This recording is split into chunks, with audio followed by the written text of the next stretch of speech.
Hello.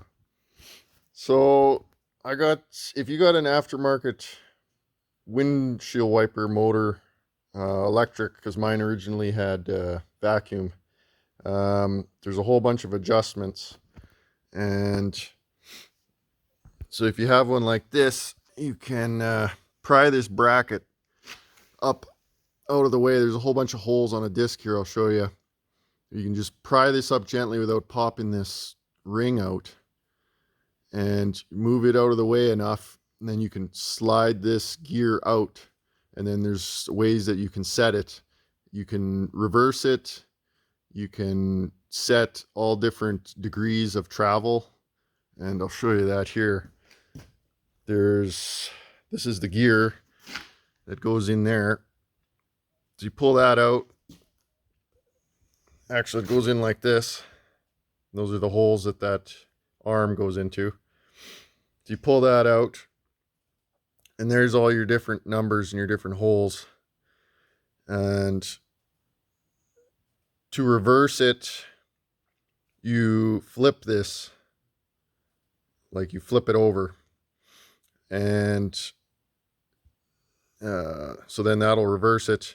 And then to get it to go different degrees of travel, you switch the holes, but the holes have to, when it stops, the holes have to be right in this location, in this like pie section of the circle, so that it stops in the right spot.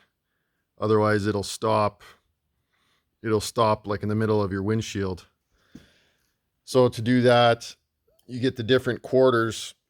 If you give it a quarter turn, you just get your hole, and you have to get it to stop in this section.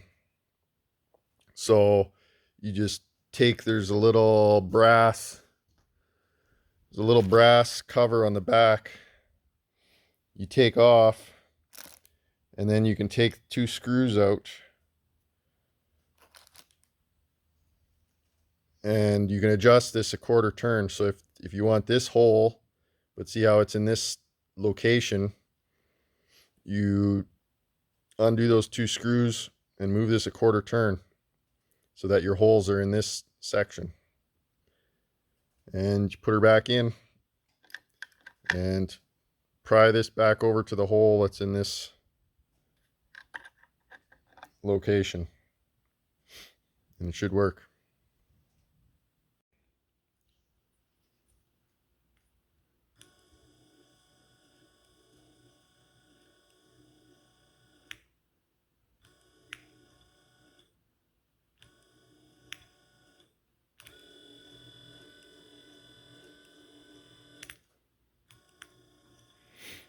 So it always stops in this